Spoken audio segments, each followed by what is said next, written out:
مسلم league نون کے رہنما ملک احمد خان اس وقت نیوز کانفرنس کر رہے ہیں. آئیے اب کو براہ راست لے چلتے ہیں.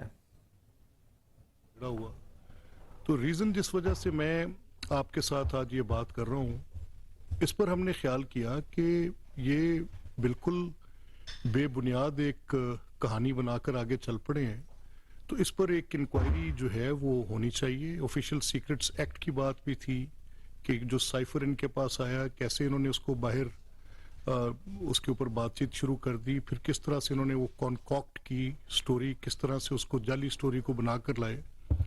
تو وہ کیس جو ہے ایف آئی اے نے اس کے اوپر پروب شروع کی کن پوائنٹس پر. نمبر 1 کہ دیکھا یہ جائے کہ کیا یہ جو منٹس ریکارڈ ہوئے، ان منٹس کے ریکارڈ ہونے میں اس آڈیو لیک کے ساتھ، وہ جو آڈیو لیک تھی، کیا یہ بات قابل تحقیق اور تفتیش ہے کہ یہ معاملہ جس طرح سے یہ کہہ رہے ہیں ایسے ہوا، اور انہوں نے وہ جو منٹس تھے اس کے اندر ایک اپنے طور سے کچھ چیزیں لکھ کے منٹس میں یہ بات کو بنانے کی کوشش کی. ایف آئی اے نے سائفر کی انکوائری شروع کر دی. اب ایف آئی اے کی سائفر کی انکوائری ابھی اس میں اعظم خان نے پیش ہونا تھا اور بتانا تھا کہ بطور پرنسپل سیکرٹری انہوں نے کیا اس میں ایڈیشن ڈیلیشن کی. ان کو نوٹسز ایف آئی اے نے بھیجے، انکوائری پروسیڈ ہو گئی. عمران خان نے اس میں آنا تھا، نہیں آئے.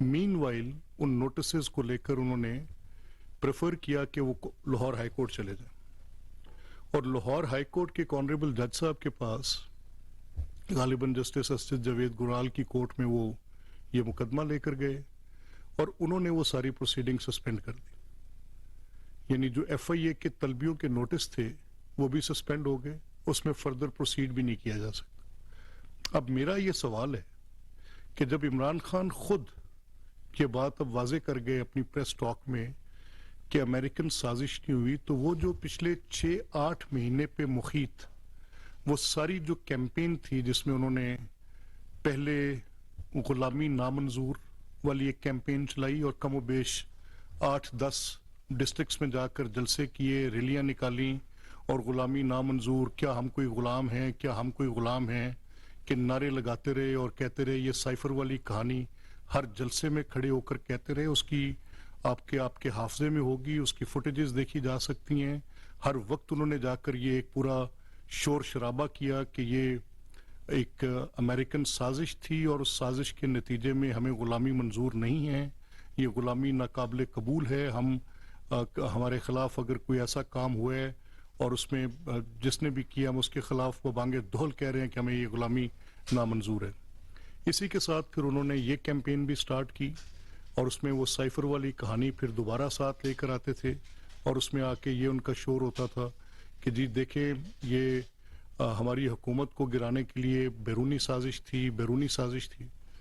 اور پھر وہ سائفر کی بات کو ہر جگہ پر دہراتے تھے. یہ کوئی 1-2 دن کی بات نہیں، یہ مارچ آنورڈز یہ کیمپین سٹارٹ ہوئی، اور یہ اگست سپتمبر، پچھلے سال کے اگست سپتمبر تک تو یہ بڑی زور کے ساتھ انہوں نے کیمپین کی، بلکہ اکتوبر تک بھی وہ یہی بات کرتے رہے. اسی میں وہ ساتھ اس وقت کے سپہ سالار کو یہ کہتے رہے کہ وہ میر جعفر ہیں، اس کے ساتھ کہتے رہے کہ وہ میرے خلاف انہوں نے غداری کی اور یہ کیا اور وہ کیا. تو آج وہ ساری امریکی سازش کہاں چلے گی؟ وہ امریکی سازش آج ختم ہوگی. آج انہوں نے بری الزمہ قرار دے دیا کہ وہ امریکی سازش نہیں ہوئی.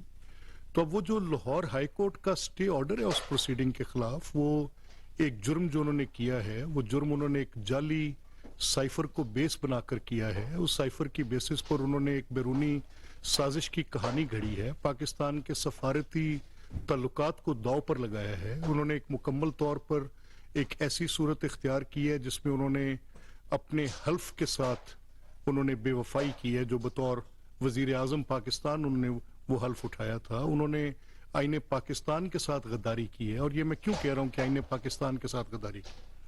کل سے وہ بڑا شور کر رہے ہیں کہ دیکھیں آئین کا تقاضا ہے کہ اتنے دنوں کے اندر انتخابات ہوں. اس سے کوئی کلام نہیں ہے. آئین کے اوپر مکمل طور پر عمل درآمد ہونا چاہیے. آئین کوئی جامد ڈاکومنٹ نہیں ہے. آئین کوئی پاسٹ کے متعلق ڈیل نہیں کرتا. آئین پریزنٹ کو بھی ڈیل کرتا ہے، اور آئین نے فیوچر کو بھی ڈیل کرنا ہے. اگر کسی وجہ سے آپ کو ایسا لگ رہا ہے کہ آئین کے اوپر عمل درآمد نہیں ہو رہا تو ذرا تھوڑا پیچھے چل کے دیکھتے ہیں کہ آرٹیکل 95 کانسٹیٹیوشن میں نہیں تھا کہ جس کے ہوتے ہوئے آرٹیکل 95 میں جب تحریک عدم اعتماد آپ کے خلاف آ چکی ہو آپ اس وقت اسمبلی کی ڈیسولوشن کی ایڈوائس نہیں کر سکتے. اور اسی سائفر پر بیسڈ یہ جو آپ کی پوری کہانی تھی امریکی سازش کی, اسی پر بیسڈ وہ خط آپ نے ڈپٹی سپیکر قاسم سوری صاحب کے حوالے کیا.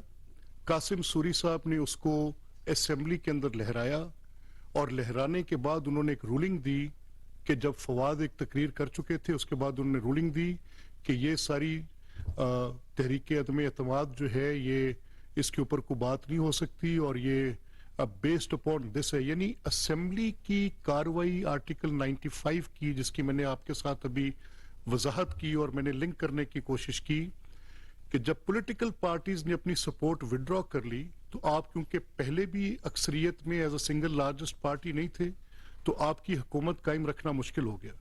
اس کے نتیجے میں اپوزیشن نے with the help of those political parties جو کہ پہلے آپ کے الائز تھے آپ کے خلاف ایک تحریک عدم اعتماد لائے. آرٹیکل 95 ان پلے آ گیا. اب آرٹیکل 95 کو ڈیفیٹ کرنا, اس کی کانسٹیٹیوشنل مینڈیٹ کو ڈیفیٹ کرنا, کیا یہ آئین سے روگردانی نہیں ہے؟ یہ آئین سے انحراف نہیں ہے؟ کیا آپ ایک ایسے وزیر اعظم کی حیثیت میں تھے جس کے خلاف تحریک عدم اعتماد جمع ہو چکی تھی اور واضح طور پہ پتا تھا کہ وہ تحریک عدم اعتماد کامیاب ہوگی؟ نومیریکلز نمبر کی بات تھی, ایک طرف نمبر زیادہ ہو گئے تھے جو کہ اپوزیشن تھی کل کی, وہ حکومت بنانے جا رہی تھی. تو آپ نے کیا کیا کہ اسی سائفر کی بیسس پر آپ نے ڈپٹی سپیکر سے ایک رولنگ دلوائی اور رولنگ دلوا کے آپ نے اجلاس کو برخاست کر دیا اور نو کانفیڈنس کی موو اور آرٹیکل 95 کو اندھے منہ لٹا دیا, اس کو ڈیفیٹ کر دیا. اور ڈیسولوشن آف اسمبلی کی یعنی اسمبلی کی تحلیل کرنے کی وہ سمری, اسمبلی کو توڑنے کی, اسمبلی مزید نہیں چل سکتی, اسمبلی کو قتل کرنے کی, آئین کو قتل کرنے کی, آپ نے وہ سمری صدر مملکت کو بھیج دی اسی سائفر کی بیسس پر. اب یہ کنٹینیوٹی ہے آپ کے اس جرم کی جو آپ نے, میں نہیں سمجھتا کہ آپ نے کسی ایک ایسے ایکٹ کے طور پہ کر دیا جس کے پیچھے آپ کی یہ سوچ نہیں تھی. آپ کا پورا ایک سوچی سمجھی آپ کی اپنی ایک سازش تھی, آپ کا اپنا ایک پلان تھا جس کے ساتھ آپ نے کانسٹیٹیوشن کو ڈیفیٹ کیا. اب مجھے حیرانگی لاہور ہائی کورٹ کے فیصلے کی ہے.